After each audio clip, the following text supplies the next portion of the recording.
Hey guys, so here I am with another blog. Today, I'm going to talk about two main topics. The first one being social institutions and how they affect who we are and how people behave, and the second one being what roles we adopt in society. So, first, we need to establish that institutions are essential part of society.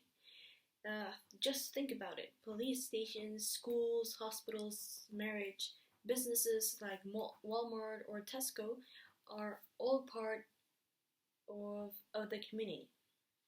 In a sense, they impose a structure on how individuals behave. For example, if all the laws that exist in our community didn't exist, they just disappeared, would we have a normal day? Probably not.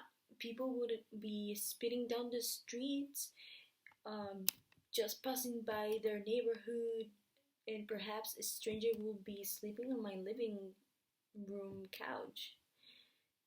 So, all the things that I'm used to will be completely disrupted. Maybe a more reasonable example is in schools.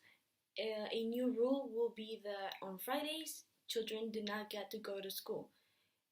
Then parents will have to find a way to will have to find a solution on what to do with their children on Fridays, and they will probably choose childcare for that day, and that's totally fine. Institutions and the rules definitely guide what we do, and definitely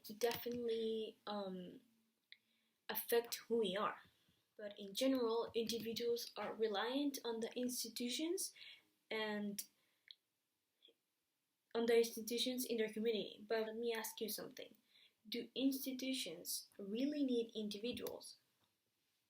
In general, there are a lot of people that contribute to allow them to function, but they don't typically need only one random individual. So there's a bit of an imbalance between institutions and individuals, if that makes any sense. While they need individuals and are created by groups of individuals, they will continue even after the individual is gone.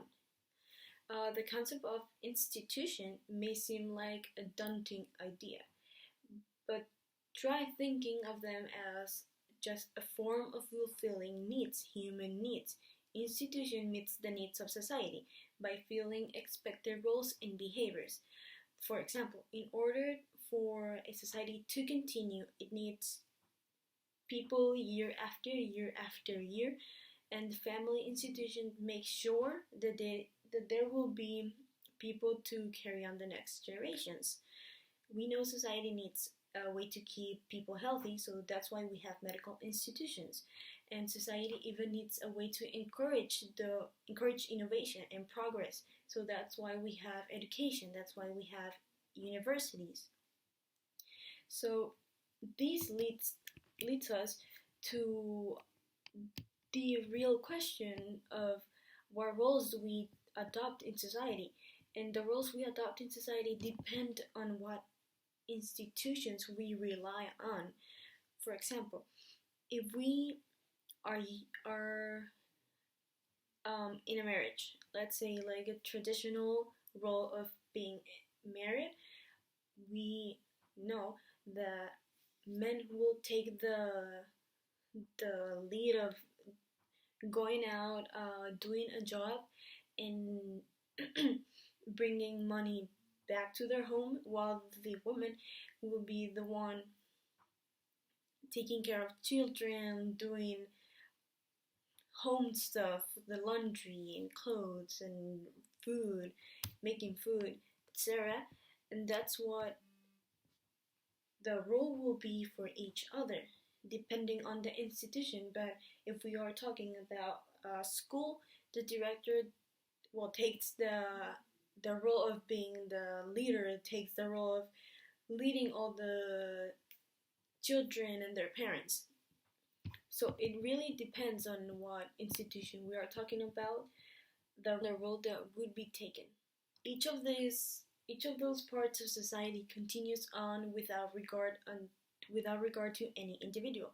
Governments continue even after the people that were in their turn over. Families continue from one generation to the next. Laws continue on after the people that wrote them are long dead and buried.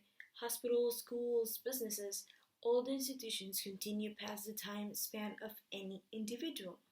They do affect who we are because individuals do need institutions and institutions do not need individuals. So, in conclusion, institutions do affect and have an impact on how we interact in society and the roles that we take in society.